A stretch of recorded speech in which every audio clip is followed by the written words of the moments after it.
Assalamualaikum warahmatullahi wabarakatuh.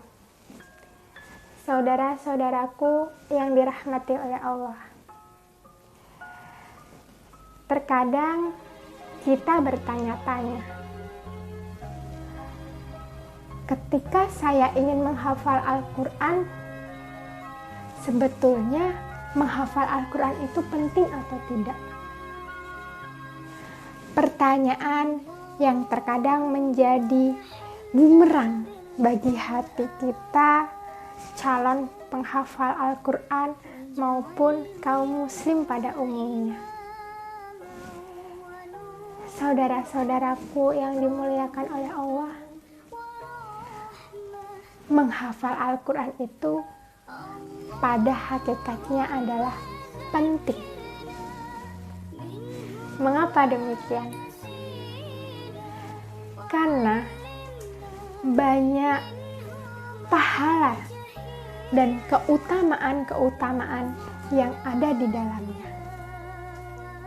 Saat ini, sekolah-sekolah, baik sekolah swasta maupun sekolah negeri, banyak sekali menggunakan program tahfiz yang dijadikan sebagai program unggulan di dalam sekolah tersebut.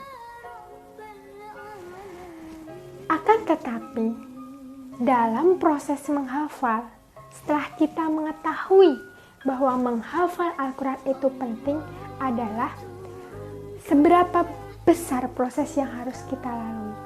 Karena apa?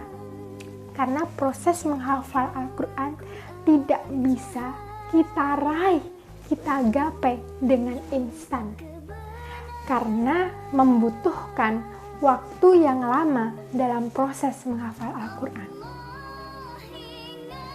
Di sekolah-sekolah yang mengkhususkan program tahfiz atau lebih dikenal dengan rumah tahfiz, volume yang digunakan dalam proses menghafal itu cukup banyak, yaitu 4 jam dalam sehari waktu untuk menghafal. 4 jam itu adalah waktu untuk menghafal yang harus kita garis bawahi.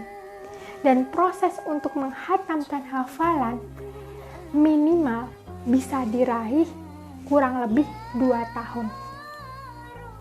Maka ketika kita menemukan ada di lingkungan kita yang menghafal Al-Quran, menghatamkan hafalannya kurang dari 2 tahun, mungkin 6 bulan, 1 tahun, itu adalah kasus kecil yang akan kita temui.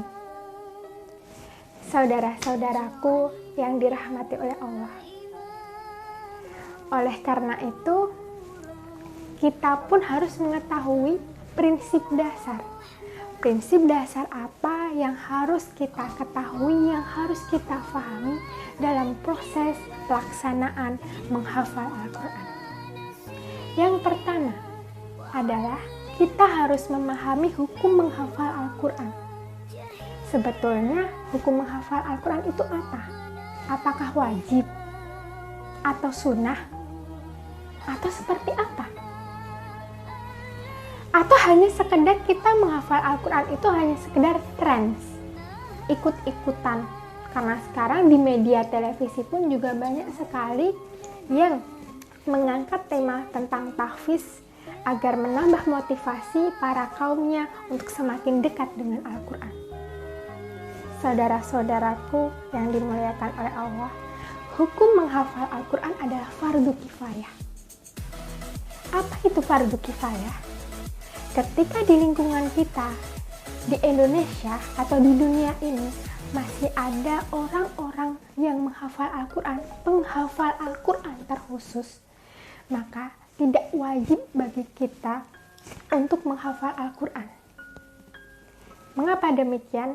Ketika kita masih ada tanggung jawab yang lebih utama dari itu, contoh, kita punya amanah menjadi seorang pemimpin, dan itu tanggung jawab yang lebih utama, maka itu utamakan. Sholat 5 waktu kita masih bolong-bolong, maka jauh itu lebih utama daripada menghafal Al-Quran. Atau bacaan kita masih banyak yang salah, maka itu pun jauh lebih utama daripada menghafal Al-Quran. Berbeda dengan orang yang sudah menghafal Al-Quran, maka ketika kita sudah menjadi seorang penghafal Al-Quran, maka hukumnya berubah menjadi fardu ain, kewajiban individu untuk mengulang hafalan tersebut agar semakin kuat hafalannya. Lalu ketika kita mendengar pertanyaan lagi, terkadang ada yang mengatakan bahwa menghafal Al-Quran itu wajib. Apakah itu betul? Wajib dalam hal tertentu. Yang pertama yang harus kita garis bawahi, wajib ketika diri kita atau anak didik kita mengarah cita-citanya menjadi seorang ulama. Itu menjadi wajib hukumnya untuk menghafal Al-Quran. Yang kedua adalah surat Al-Fatihah. Surat Al-Fatihah itu adalah wajib hukumnya kita hafal karena menjadi rukun sholat. Seperti itu saudara-saudaraku. Selanjutnya, prinsip dasar menghafal Al-Quran adalah memperbaiki bacaan Al-Quran jauh lebih baik daripada menghafal Al-Quran. Sekarang ini banyak sekali guru-guru yang sudah memiliki sertifikat penghafal Al-Quran baik di Yogyakarta ataupun di sekitar luar Yogyakarta. Cari guru-guru tersebut, berguru kepada mereka, perbaikilah bacaan kita agar sempurna bacaan Al-Quran kita dalam proses menghafal Al-Quran. Dan yang ketiga adalah menghafal dengan waktu yang sedikit tapi konsisten jauh lebih baik daripada kita menghafal seharian tapi nggak pernah diulang-ulang hafalannya. Karena apa? Karena ketika kita bisa konsisten murojaah mengulang hafalan setiap hari, itu akan semakin mudah kita untuk mengingat hafalannya dan semakin lancar juga dalam menambah hafalan. Berbeda dengan ketika kita sekarang menghafal Al-Quran sehari sudah, atau mungkin dalam 1 bulan kita bisa hafal 1 juz dan 3 bulan selanjutnya tidak kita ulang-ulang, itu jauh lebih susah ketika kita akan mengulang lagi. Bisa jadi dalam proses pengulangannya malah 4 bulan baru bisa hafal betul. Maka jangan lupa bahwa konsisten murojaah itu penting. Dan yang terakhir adalah murojaah Al-Quran, mengulang hafalan itu jauh lebih baik daripada menghafal Al-Quran. Ingat ya, bahwa ketika kita mampu untuk mengingat hafalan, itu jauh lebih baik atau jauh lebih enjoy kita nantinya ketika akan menambah hafalan. Tapi ketika kita tidak pernah murojaah, kita mau menambah hafalan yang sebelumnya lupa, maka itu akan mempersulit proses kita menghafal Al-Quran. Saudara-saudaraku, itulah tadi prinsip dasar dalam menghafal Al-Quran yang harus kita pahami. Jangan pernah mengeluh dalam menghafal Al-Quran. Tanamkan Al-Quran di dalam hati, cintai Al-Quran, dan bawa Al-Quran dalam kehidupan kita sehari-hari. Fastabiqul khairat. Wassalamualaikum warahmatullahi wabarakatuh.